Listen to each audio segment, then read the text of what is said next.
Ya, sistem politik yang ada membuat rakyat tidak berdaulat. Karena sistem politik yang di-create setelah reformasi terutama, itu sangat kuat untuk kepentingan pemodal.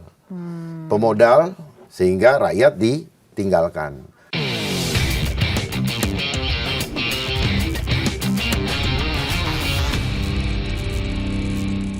Cuma Bang, tapi kan ini kita menghadapi realita yang anak-anak muda kita mungkin tidak bisa melakukan kritis seperti Abang.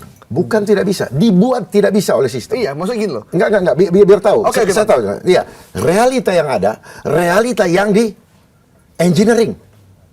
Tahu nggak? Sehingga mereka jadi begitu. Akhirnya kita melihat mereka tidak bisa. Saya juga sama melewati proses yang sama. Ya, tetapi ketika disitulah tanggung jawab orang tua. Ya. Masalahnya orang tua sekarang dengan anak sudah tidak solid. Akibat apa? Akibat gadget. Jadi jangan kita hanya melihat masalah ini kok begini, tetapi tidak dicari sumber masalahnya. Tidak ada kehangatan di dalam keluarga. Gitu. Tidak ada kehangatan di dalam keluarga. Masalah diselesaikan, ini duit, lu pergi. Ini handphone, bayi handphone, ini namanya digital parenting. Mari kita sama-sama kembali kepada manusia fitrah. Ya, jangan mengejar modern, tetapi akhirnya apa? Kita menjadi manusia-manusia yang berjiwa seperti binatang, serigala. Selalu ingin memakan orang, selalu ingin menjelekkan orang, selalu ingin menghukum orang. Tanpa mengetahui bahwa ketika kita punya hati seperti itu, kita adalah penjahat juga. Hanya belum ketangkep saja. Baik, Pak Dharma, ini terakhir ya. Jika Anda punya... Belum selesai, Kalau cepet Anda banget. Saya ini penting sekali, saya pengen tahu dari semua hal Cepet banget sih. Nanti kita ngobrol di balik layar Ini ya. ada part 2 Bang. Ada Tenang aja, ada part-nya. Ada part aja. Pak Dharma, ini kita selalu penasaran. Jika Anda punya satu kekuatan aja, apa yang ingin Anda rubah di Indonesia ini? Satu Kekuatan. hal. Saya nggak punya kekuatan. If just in case you have. Dari Jika Anda punya kekuatan. dari one sekian thing. kegelisahan, kan kita ngeliatnya Iya, kegelisahan benar. kan. Ini kan Dan muncul dari- kegelisahan Abang berusaha dijelaskan kepada kita, yang supaya kita berpikir kan, bukan ikut gelisah loh. Buat kita berpikir kritis yang abang bilang. Iya. Yes. Iya. Gitu maksudnya. Ya, catat Saya ya, berpikir kritis. Udah nangkap dari saya, udah satu frekuensi. Kritis. Jika Cuman harus agak dalam lagi tuh. jika Abang diberi kekuatan atau diberi kekuasaan kali ya. Kekuasaan kali ya, kekuasaan. Oleh siapa? Oleh masyarakat. Oleh global. Atau kepercayaan oleh Kalau masyarakat. oleh global jangan harap. Oke. Iya, bukan oleh global. Nah, sekarang gini, kalau sungguh-sungguh itu mari kita shake hand dulu. Oke. Gitu. Sama global? Hah? Enggak dong, sama rakyat. Oke, Gitu, baik. ya. Tapi Jangan jawabannya apa nih jadinya? Jadi gini ya, sistem politik yang ada membuat rakyat tidak berdaulat. Karena sistem politik yang di-create setelah reformasi terutama, itu sangat kuat untuk kepentingan pemodal. Pemodal sehingga rakyat ditinggalkan. Sehingga itulah rakyat dijadikan objek dominasi dan objek eksploitasi. Nah, pertanyaan tadi saya jawab begini. Saya akan mengembalikan rakyat sebagai pemegang kedaulatan. Di mana negara memegang kendali terhadap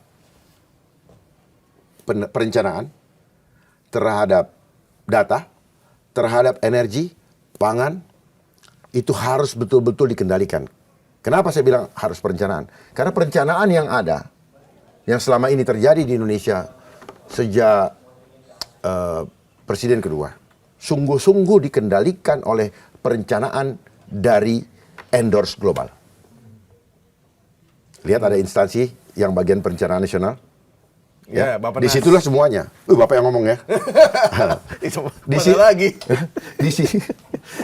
Enggak, saya tertarik nih karena Disitulah. saya belajar. Tapi kan kalau kita tidak bergantung pada negara-negara lain, kan ada namanya complex interdependence. So artinya Ilmu Mbak itu udah kemakan doktrin. Kalau tidak, Salah lu Ya kan? belajar lo. Kalau tidak. Itulah hebatnya mereka. Jadi gini, oke, kerjasama boleh. Tetapi harus setara. Oke. Untuk kepentingan bersama. Jadi kita kuliah di mana, Bang? Abang anaknya kuliah di mana? University. Nanti kita bicara di belakang layar. Karena masih banyak yang belum perlu pelan-pelan gitu. Oke. Oke. Sebenarnya apa? Pendidikan harus. Tapi bukan duduk di bangku sekolah. Paham ya? Makanya dia bilang apa? Kejarlah Ilmu. sampai ke negeri Cina. Ya. Artinya di mana saja kita boleh cari ilmu. Iya. Bukan begini. Oke. Ya, terus dikasih buku literatur yang sama. Ya sama otaknya. Ya, in garbage, out garbage. Iya. Masuknya sampah, ya keluarnya sampah. Iya. Karena mereka belum tahu apa yang diginiin. Yang ngajar juga sudah pegang silabus. Buku jawabannya ada. Coba kita lihat ya, guru saya waktu itu saya pikir-pikir masih umur 20 sekian. Udah ngasih tahu, padahal dia juga nggak tahu apa-apa. Oke. Nah, kita nganggap itu kebenaran. Iya. Jadi Pak Dharma apa nih intinya? Satu hal yang akan Anda rubah jika Anda punya kekuasaan. Kembalikan rakyat sebagai pemegang kedaulatan tertinggi, di mana negara memegang penuh perencanaan, data, pangan, dan energi. Berarti Anda akan membuka ruang dialog untuk dengan masyarakat. Oh harus. Oke, baik. Kita, pemimpin itu, ada karena rakyat. Iya. Kalau nggak ada rakyat, nggak ada pemimpin. Oleh sebab itu, pemimpin itu hanya supir. Iya. Rakyat mau belok kanan, belok kiri, harus suara penumpangnya. Bukan, penumpang itu raja. Kayaknya seru ya kalau Karena makanya dia digaji. Lah kalau udah makan gaji lu nyusrukin masuk ke jurang, hajar aja itu supirnya. Disitulah kenapa ketika ada kecelakaan gitu supir dijadikan tersangka. Iya, betul. Paham nggak? Betul. Paham, Jadi paham, jangan paham. sampai negara seperti yang kita rasakan sekarang, negara autopilot.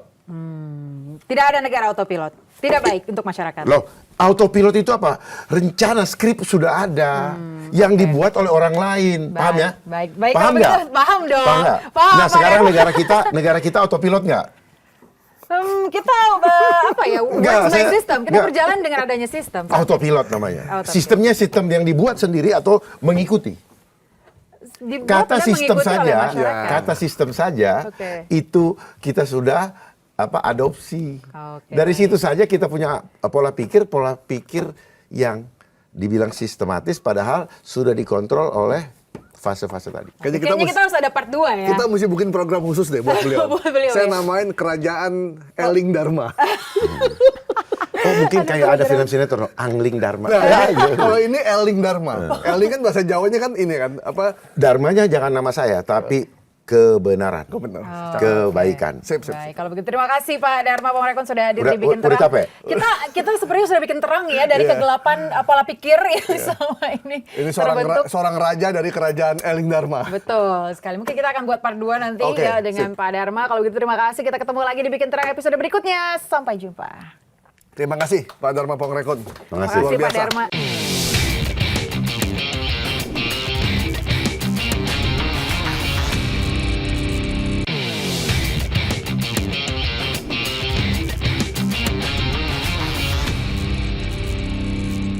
Kapitalis, dunia ini dikendalikan oleh sistem kapitalis. Sehingga orang yang punya kapital saja yang bisa hidup. Yang nggak punya kapital, nggak punya modal, modar.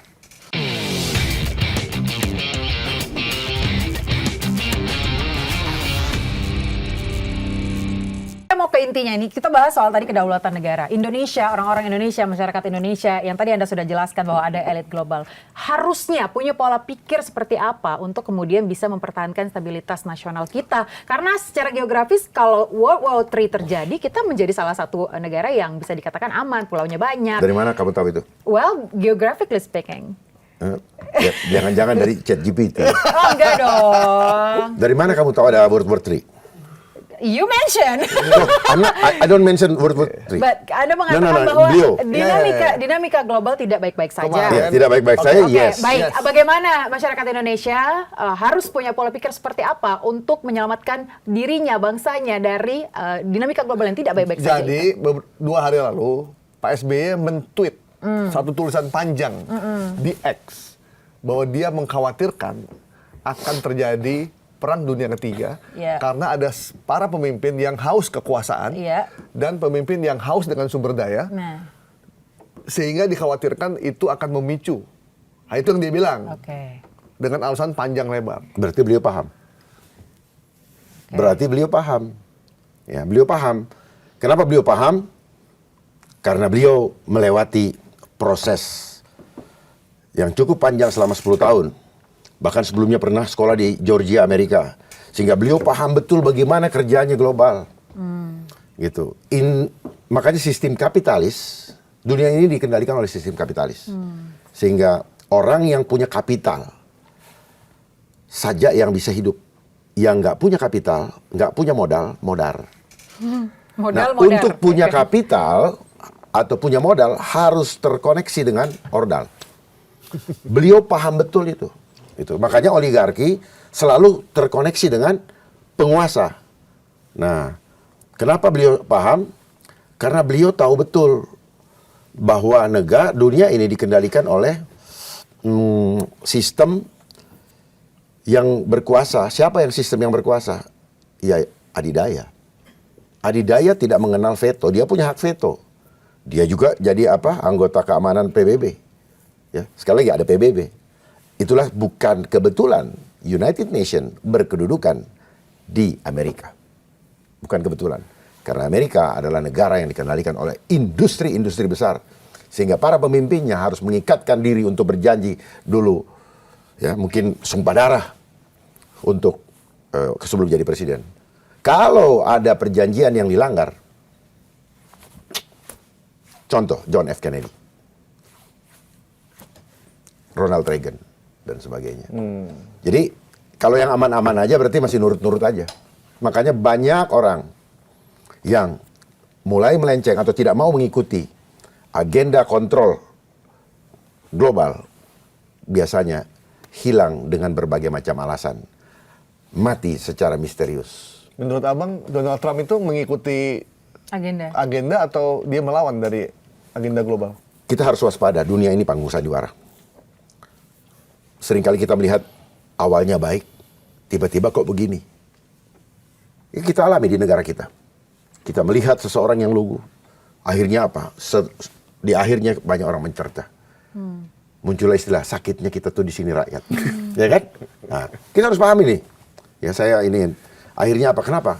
Kutipu kau, kan gitu. Nah, dunia adalah panggung sandiwara. The world is a stage. Kita semua memerankan peran. Bapak sebagai host, saya sebagai tamu. Ya, termasuk di dalam organisasi pemerintahan. Ini bekerja untuk ini, bekerja ini. Seringkali rakyat melihat mereka bekerja luar biasa. Show yang terjadi, show must go on. Tetapi udang di balik batu tidak pernah ada yang tahu. Sebenarnya untuk kepentingan rakyat atau terkoneksi dengan kelanjutan agenda global. Tetapi kalau kita melihat secara keseluruhan apa yang terjadi sekarang, dimulai tahun 1992, apa yang di fase terakhir ini diramaikan dengan program SDGs. Ya udah itu. Kalau negara kita menjalankan SDGs, itu artinya negara kita kehilangan kedaulatannya. Bukannya bagus Bang SDGs? Yang bilang bagus siapa? Yang bilang bagus untuk kepentingan siapa? Ya, kita bisa perdebatkan. Ajak saya kalau untuk itu. Saya buka satu-satu. Ya, termasuk Indonesia Emas 2045. Bonus demografi. Yang ada adalah rakyat yang menjadi bilangan pembagi daripada mereka yang dapat emasnya. Gitu. Siapa yang dapat emasnya? Ya mereka.